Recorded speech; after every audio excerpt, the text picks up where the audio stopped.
बाजार में एक रोड पर राधा देवी अपने खिलौने की रेडी लगाए हुए थी। वह बहुत बूढ़ी और कमजोर दिखाई दे रही थी। वह अपने रेडी पर सुंदर सुंदर मिट्टी के खिलौने लगाए हुए थे।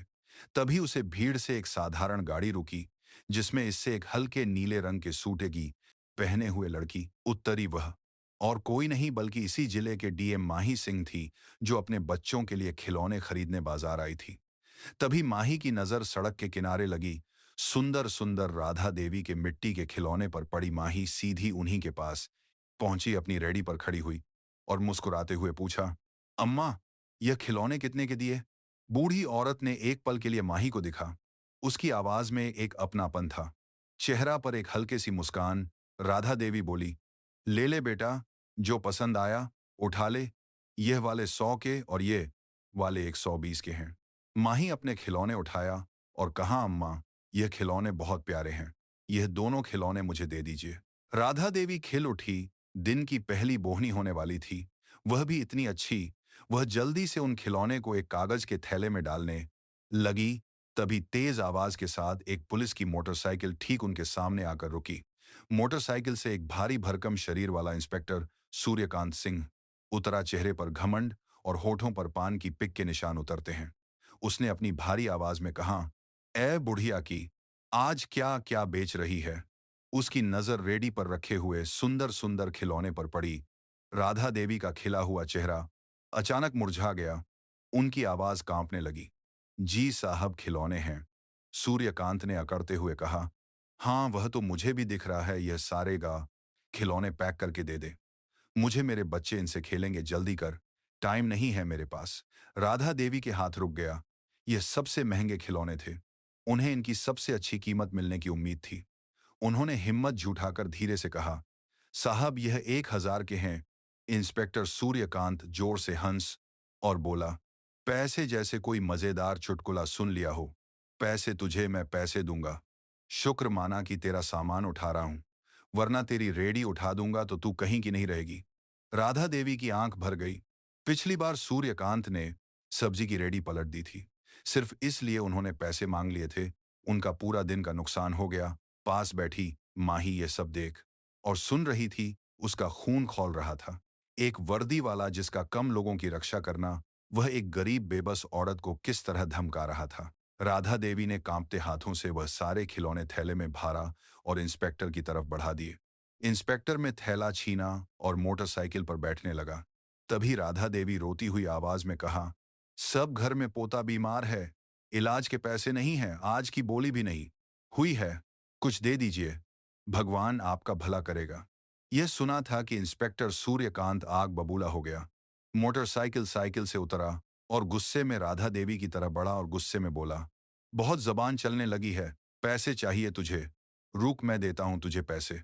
उसने आगे बढ़कर ठेले की सारी खिलौने को जमीन पर उलट दिया और राधा देवी की दिन भर की मेहनत, उनकी उम्मीदें, सब एक पल में सड़क पर बिखर कर चूर चूर हो गए। टुकड़े हुए खिलौने के टुकड़े ऐसे बिखरे हुए थे जैसे राधा देवी का दिल टूट गया हो। इंस्पेक्टर, मैं गरजते हुए बोला, ये रहे तेरे पैसे। अब अगर कल यहां बैठे दिखाई दी तो सीधा हवालात में डाल दूंगा, समझी? सूर्यकांत सिंह गुर्राया और अपनी मोटरसाइकिल स्टार्ट करके तेजी से चला गया। पूरा बाजार एक पल के लिए सन्न रह गया। सबने देखा लेकिन किसी ने कुछ नहीं कहा। सब जानते थे कि इंस्पेक्टर सूर्यकांत से उलझने का मतलब अपने पैर पर कुल्हाड़ी मारना। राधा देवी बिखरे हुए खिलौनों को देखकर बिलख बिलख कर रोने लगी है। मेरा सब बर्बाद हो गया है। भगवान ने मेरी पूरी दुनिया उजड़ गई।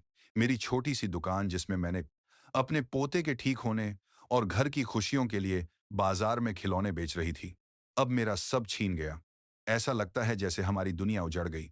माही का दिल दर्द से भर गया। वह तुरंत राधा देवी के पास गई और उनके कंधों पर हाथ रखकर उन्हें उठाया। शांत हो जाइए अम्मा, हिम्मत रखिए। उसने आसपास के लोगों की तरफ देखा। सबके नजर मैं गुस्सा तो था, लेकिन साथ ही बेबसी और डर भी था। माही ने थोड़ी ऊंची आवाज में पूछा, आप लोगों ने यहां सब देखा?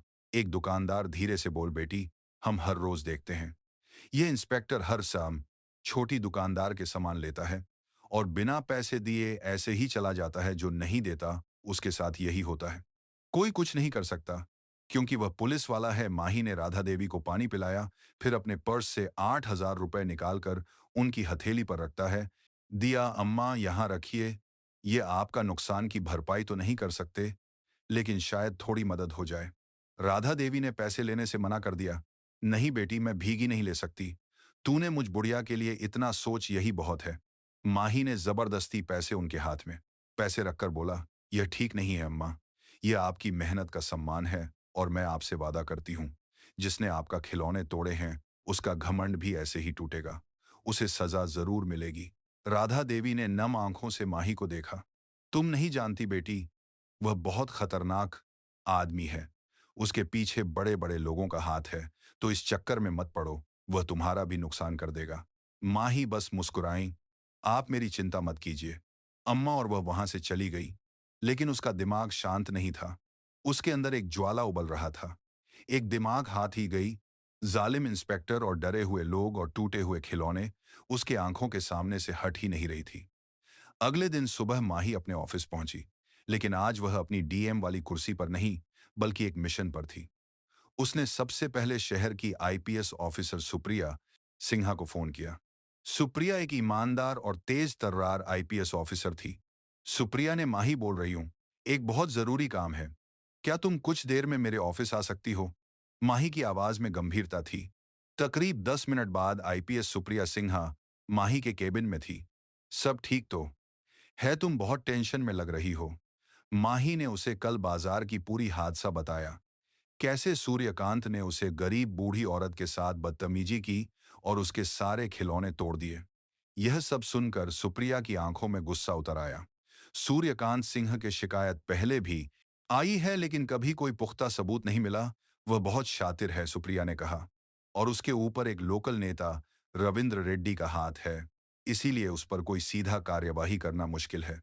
मुझे पता है, माही ने कहा। इसीलिए मैं उसे रंगे हाथों पकड़ना चाहती हूँ। मेरे पास एक प्लान है। और उसने पूरा प्लान सुप्रिया को समझाया। प्लान सुनकर सुप्रिया की आंखों में एक चमक आ गई। जबरदस्त प्लान है, यह काम आज ही होगा। मैं अपनी सबसे भरोसेमंद टीम को इस काम पर लगाती हूँ। तुम चिंता मत करो, आज सूर्यकांत सिंह का कानून से सामना जरूर होगा। शाम ढल रही थी, बाजार में फिर से भीड़ होने लगी। राधा देवी डर के मारे बाजार नहीं आए थे, लेकिन माही के वादे पर उन्हें थोड़ा भरोसा था। उधर बाजार में कल वाली जगह पर आज एक ठेला लगा हुआ था। ठेले पर चूड़ियां सजे थे और ठेले के पीछे एक 45 साल की औरत खड़ी थी, और उसके साथ एक लड़का भी था, जो ग्राहकों को सामान दिख रहा था। यह कोई और नहीं बल्कि आईपीएस सुप्रिया की टीम के दो पुलिसकर्मी बीनू और शिवम थे, जो भेष बदलकर वहां मौजूद थे। बाजार में सब्जी वाले, चाय वाले और दूसरे ग्राहकों के रूप में भी कई पुलिसकर्मी फैल चुके थे। हर किसी के पास एक छिपी हुई माइक्रो कैमरा और ईयरपीस था। माही और आईपीएस सुप्रिया पास ही एक गाड़ी में बैठे थे, जिसमें बाजार का हर कोना साफ दिख रहा था। उनके सामने एक लैपटॉप रखा था, जिस पर उन सभी कैमरे की लाइव फीड आ रही थी। मैडम, सब अपनी पोजीशन पर है। एक पुलिसकर्मी की आवाज सुप्रिया के ईयरपीस में गूंजी। अच्छा, बस इंतजार करो, सुप्रिया ने जवाब दिया। घड़ी की सुई आगे बढ़ रही थी। सबका दिल जोर जोर से धड़क रहा था। क्या सूर्यकांत सिंह आ जाएगा? क्या उनका सूर्यकांत सिंह आ जाएगा? प्लान काम करेगा। तभी दूर से वही जानी पहचानी मोटरसाइकिल की आवाज सुनाई दी। माही धीरे से बोली, वह आ रहा है। इंस्पेक्टर सूर्यकांत सिंह अपनी उसी अकड़ के साथ आया। आज उसकी नजर राधा देवी को ढूंढ रही थी। जब वह नहीं दिखाई, तो उसके चेहरे पर एक कुटिल मुस्कान आई। लगता है बुढ़िया डर गई। अच्छा है। उसकी नजर चूड़ियों वाले ठेले पर पड़ी। वह सीधे ठेले के पास गया और उसने रौब से पूछा, कौन हो तुम लोग? और वह बुढ़िया कहाँ है जो यहाँ रेडी लगती थी? भेस बदले हुए पुलिसकर्मी महिला ने कहा, साहब, हम नहीं जानते। किसी बुढ़िया को यहाँ जगह खाली थी, तो हमने ठेला लगा लिया। बताइए साहब, क्या सेवा कर सकते हैं? सूर्यकांत सिंह की नजर ठेले पर रखें। महंगे और सुंदर चूड़ियों पर पड़ी। उसने हुक्म दिया, यह वाला चूड़ियों को पैक कर दो। शिवम ने कहा, जी साहब, 300 का है। सूर्यकांत ने उसे घूर कर देखा। पैसे? मुझे पैसे मांग रहा है? जानता नहीं मैं कौन हूं? तुम लोगों को इस बाजार में धंधा करना है या नहीं? पुलिसकर्मी शिवम ने कहा, जानबूझकर उसे उकसाना शुरू कर दिया। साहब, हम लोग तो गरीब लोग हैं, पेट पालन होता है। आप तो बड़े अफसर है, आप ही रहम नहीं करोगे तो कौन करेगा? इंस्पेक्टर सूर्यकांत ने गुस्से में बोला। जुबान लड़ता है मेरे साथ। सूर्यकांत का पर चढ़ गया। उसने उसकी कॉलर पकड़ लिया। चल निकल। आज दिन भर में जितना कमाई की है सब निकाल। आज तुझे मैं बताऊंगा कि पुलिस से जुबान लड़ाने का नतीजा क्या होता है। गाड़ी में बैठी माही ने सुप्रिया की तरफ देखा। अब सुप्रिया में ईयरपीस पर कमांड दिया। Move in now. इससे पहले कि इंस्पेक्टर सूर्यकांत कुछ समझ पाता, चारों तरफ से ग्राहकों के भेष में छुपे चाय वाले, सब्जी वाले पुलिसकर्मी ने उसे घेर लिया और चूड़ियां बेच रही महिला और शिवम बना पुलिसकर्मी दोनों अपने असली पहचान कर उसे झटक दिया। हाथ नीचे कर इंस्पेक्टर सूर्यकांत सूर्यकांत सेन हक्का बक्का रह गया। उसे अपनी आंखों पर यकीन नहीं हो रहा था। यह सब क्या हो गई रहा है? तुम लोग कौन हो? वह चिल्लाया। तभी गाड़ी का दरवाजा खुला और डीएम माही सिंह उत्तरी। उसे देखते ही सूर्यकांत सिंह के पैरों के तले जमीन खिसक गई। उसका चेहरा सफेद पड़ गया। वह समझ गया कि वह बहुत बुरी तरह से फंस गया है। डीएम मैडम, आईपीएस मैडम, आप यहां? उसकी जुबान लड़खड़ाने लगी। माही ने अपनी शांत लेकिन सख्त आवाज में कहा, हाँ इंस्पेक्टर सूर्यकांत सिंह, हम यही हैं तुम्हारा खेल देखने, तुम्हारा वह रूप देखने जो तुम गरीब और बेबस लोगों को दिखाते हो। तुम्हारी हर धाम की हर वसूली कमरे में रिकॉर्ड हो चुकी है। सूर्यकांत, सुप्रिया ने कहा, तुम्हें तुम्हारे पद का दुरुपयोग करने के और जनता को परेशान करने के जुर्म में गिरफ्तार किया जाता है। एक हवलदार आगे बढ़ा और सूर्यकांत के हाथ पकड़ लिया। कल तक जो आदमी पूरे बाजार में दहशत का दूसरा नाम था, बाजार के लोग कल तक डर के मारे चुप रहते थे, आज धीरे धीरे बाहर निकल रहे थे। उनकी आंखों में डर की जगह एक उम्मीद थी, चमक थी। सूर्यकांत को लगा जैसे उसका सब कुछ छीन गया, उसकी इज्जत, उसकी वर्दी, उसका रौब। लेकिन वह इतनी आसानी से हर कहां मानने वाला था? उसके दिमाग में बिजली की तरह अपनी आखिरी सहारे का नाम कौंधा था, नाम रविंद्र रेड्डी। जैसे ही पुलिस उसे जीप की तरफ ले जाने लगी, वह जोर से चिल्लाया, रुक जाओ, तुम लोग बहुत बड़ी गलती कर रहे हो। तुम जानते नहीं कि मेरे पीछे किसका हाथ है। मैं अभी एमएलए साहब को फोन करता हूँ। 1 मिनट में तुम सब की वर्दी उतरवाता हूँ। उसने अपने जेब से फोन निकालने की कोशिश की, लेकिन सुप्रिया ने इशारा किया और हवलदार ने उसका फोन छीन लिया। लेकिन सूर्यकांत के धमकी ने हवा में एक नया तनाव घोल दिया था। सब जानते थे कि रविंद्र रेड्डी कितना दबंग और पहुंच वाला नेता है। वह अपने आदमी को बचाने के लिए कुछ भी कर सकता है, किसी भी हद तक जा सकता है। फिर उसी पल माही के हाथों में रखने के लिए फोन की घंटी बजी। स्क्रीन पर जो नाम चमक रहा था उसे देखकर माही और सुप्रिया एक पल के लिए चौंक गई। कॉलर आईडी में रविंद्र रेड्डी। माही ने सुप्रिया की तरफ देखा। सुप्रिया की आंखों में चिंता की एक लकीर थी। पूरे बाजार में एक पल के लिए अजीब सी खामोशी छाना चाहता है।